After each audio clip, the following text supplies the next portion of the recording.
About 3 years ago, almost to the day, I recorded a video titled How to Win at Chess, but I never actually finished it. I was swearing, I was being stupid. However, I was looking back through these videos and I thought, actually, this is quite funny. So I edited together what I did record, and here is How to Win at Chess from 3 years ago with very sweary Tim. Here is how to beat your friends at chess. Step 1, you will need a board. And for step 2, you will need pieces. Step 3 is rather self-explanatory. You need to take your pieces and put them on the board. But what are your pieces? Well, let's give each of them their own unique rundown. Pawns. Pawns are pretty useless until they get to the endgame. The whole point of them is on their first move they can move 2 forward, but after that they can only move 1 because I guess they're running low on prime or something. Pawns have some pretty niche abilities. For example, you could move this one here if it's black to move, but the white could actually take that without even taking it. It captured a square.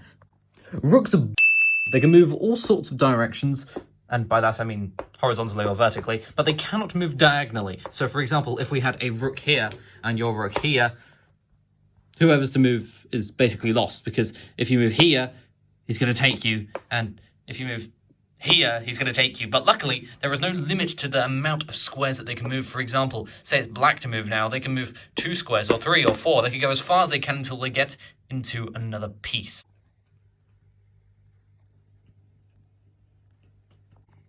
But what other pieces could there be? Oh look, it's a wild bishop! If rooks are daddies, then bishops are mummies, because they do the exact opposites. They only move diagonally. They will not move in a straight line, so if, for example, there was a rook here, this thing's If I go here, they'll still take. And if I go over here, they'll still take. But luckily, once again, there is no limit to the amount of spaces that they can move. That's only really with pawns.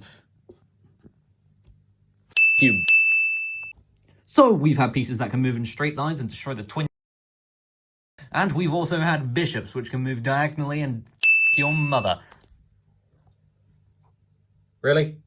A horse? If we look at this from above, you'll notice that a horse does not move like any other piece on the board. In fact, they're complete because they'll be able to check you when you least expect it. They move like that.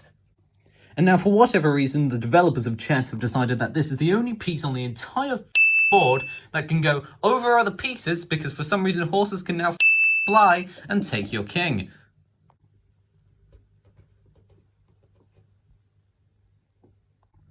Speaking of kings, we should probably talk about them because they're the most important piece on the entire board. These are critical to the game. If you lose your king, you lose the game. The whole goal of chess is to get your opponent's king. Check.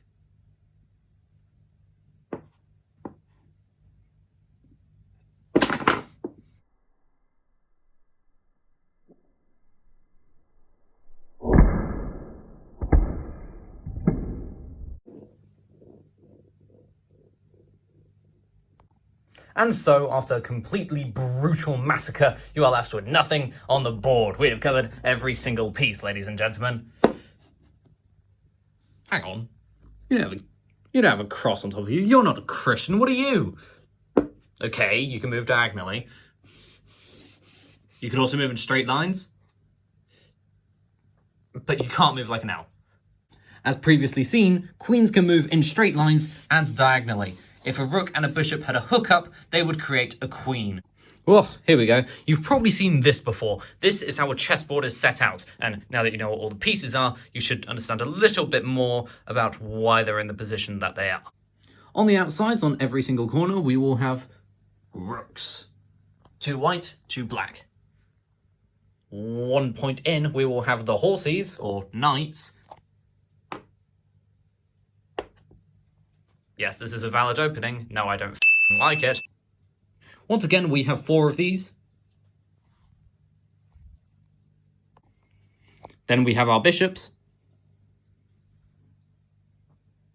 It's also critical to note that each side will have bishops on opposite coloured squares. This is because if we had 2 on the same square colour, they'd never be able to get to a black square because they can only move diagonally, and the way that this board is set out, it's just not possible. So after you for who knows how the long. Let's get on with an actual game.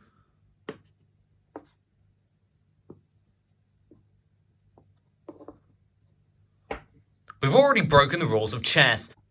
You see, rather simply, these two pawns are now stuck. Neither one of them can move forwards because the reality of a pawn situation is that it can only take pieces that appear diagonally. Anyways, I'm pretty sure that's all of the rules now ironed out, so I'm just going to take this free pawn.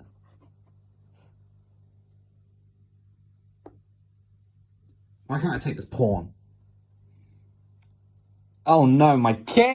This would be considered check when a piece of your opponent is attacking your king.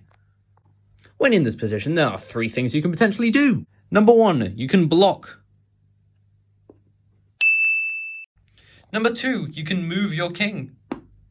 And number three, if possible, you can just take the piece that's attacking. That's definitely a legal move. At this point, you will want a friend. Unfortunately, I don't have any, so I'll be playing against myself.